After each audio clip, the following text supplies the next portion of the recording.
with Kat's Cookbook, and today we're going to be making coconut macarons.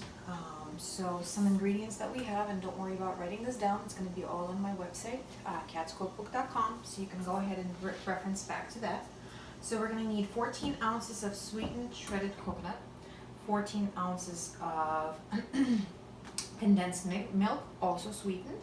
We're going to need 1 teaspoon of pure vanilla extract, 1/4 teaspoon of salt. I try to use a little bit less. And then we're going to need 2 egg whites. Alright, so very simple. This is probably one of the easiest recipes you could possibly do. So our first step is we're going to take our shredded coconut and we're going to go ahead and mix that up with the sweetened condensed milk. Alright, and we're going to add the vanilla on top of that. And the salt we're going to actually add when we whip up the egg whites. So we're going to go ahead, add the vanilla, and then we're just going to mix all of this until it is nice and mixed up. Alright. This recipe definitely gives you a little bit of an arm workout, but you know what? That's not a bad thing. Now, the reason that we're using egg whites is to go ahead and lighten the mixture, because as you can see, as I'm mixing it in, it's a very dense mixture. Alright? So what we're going to do is we're going to use the egg whites to go ahead and lighten it, which is going to be very good. Now, don't forget, before you go ahead and do that, preset your oven temperature to 325 Fahrenheit. And also what I have here is I also have 2 baking sheets already lined with some parchment paper. Alright, so we're done with that. Easy. Now I already have 1 egg white in the mixing bowl, but I wanted to show you guys how to go ahead and get the perfect egg yolk out of it. Alright, so it's very simple. I'm going to go ahead, take a clean bowl, a big one. I'm going to go ahead,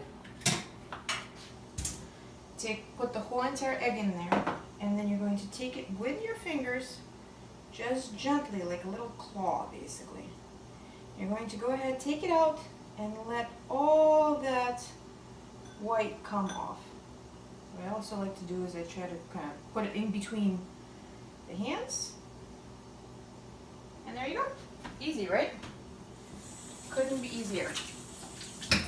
So now we have our egg whites. I'm going to go ahead and put that into a clean bowl. Like I said, I already have 1 egg white in there. We're going to go ahead and whip these up. So we're going to add a little bit of our salt and start whipping.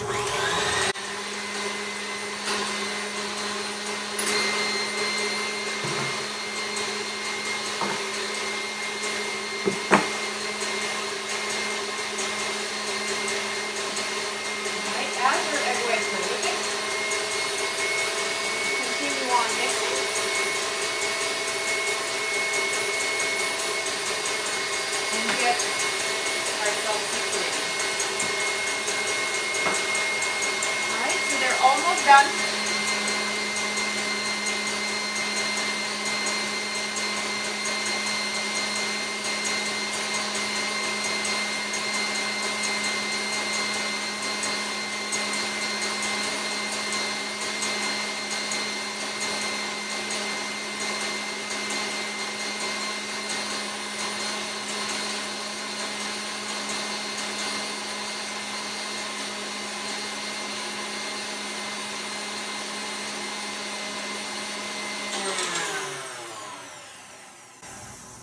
Here's what you're going to be looking for. Alright, you're going to look for a nice sheen mixture.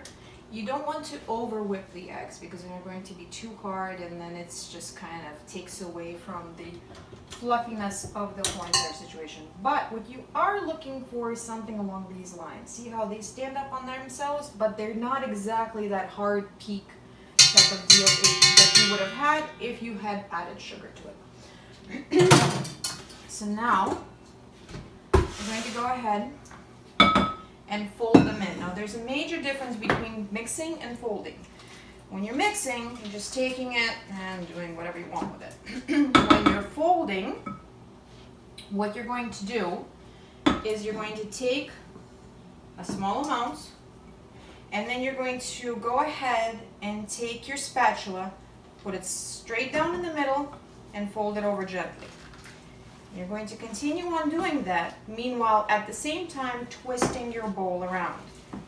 See, what this does is it doesn't allow the mixture to really get too into it.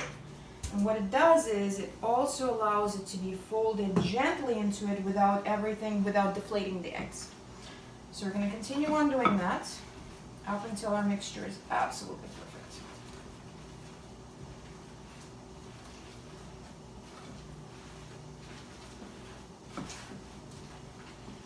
And it gets easier as we go along because the mixture is getting lightened.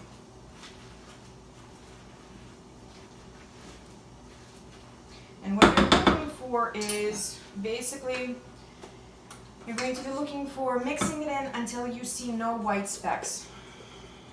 You don't want to over mix it either because again, you can deflate the eggs. Does it really matter? Can you make that mistake? You're going to be fine. Don't worry about it. And it's good to make mistakes in my opinion. Alright, so we're almost done. And as you can see, as I'm going and as I'm folding in the egg whites, it's getting easier and easier and easier, and I can do it faster because the mixture is in fact getting lighter. Alright, we're almost done. Perfect. Look at that. Perfect. Good stuff. And it smells good. All right, here we go. Okay, now you guys are going to learn a little baker's trick. Besides cleaning up after every single step, you're going to take the smallest ice cream scooper that you can. This is going to ensure that you're going to have the same size of coconut macarons. You can do this for cookies, you can do this for anything that you need the same. If you use a spoon, how much you're putting onto that spoon is going to be dependent upon the spoon, upon how much you're going to take out. This allows you to have exact measurements, which is why I love it. All right, so we're gonna go ahead and we're gonna get started. So, easy. And these guys don't really spread out, so I like to do 3 per row. And that way, go ahead, and we should come up with about 24, but I could be wrong. This is usually how much I end up with.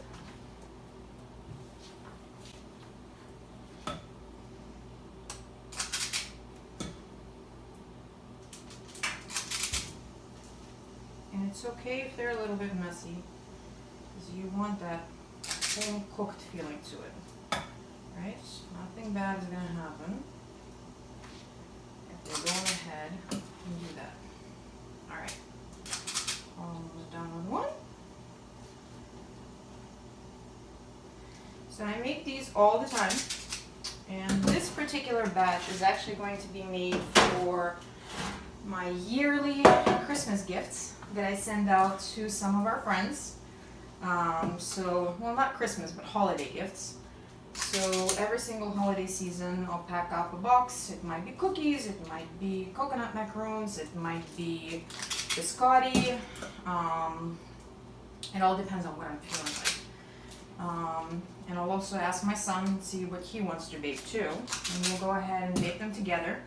We make huge batches of all sorts of cookies. It takes hours and hours and sometimes days. This year I've decided to split it up between 2 weeks of sending it out because it is quite a bit of baking. And then we send it out, and it's a nice little, you know, a nice little something for our friends.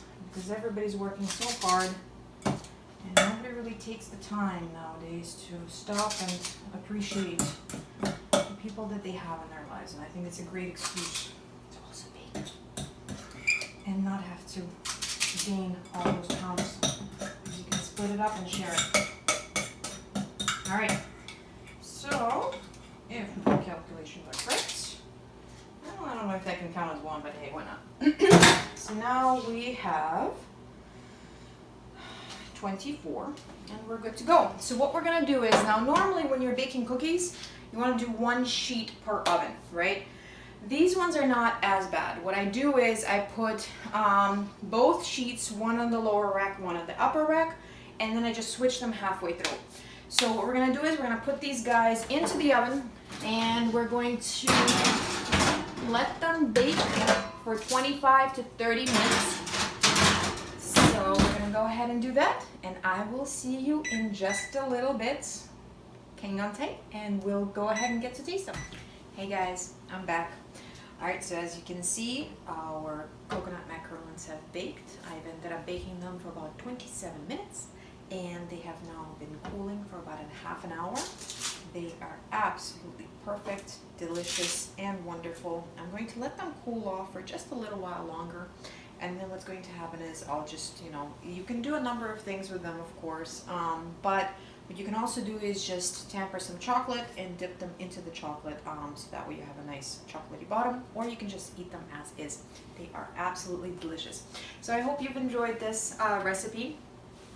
This recipe can also be found on the Cooking Blog, catscookbook.com. And please subscribe to my channel. I would really appreciate it.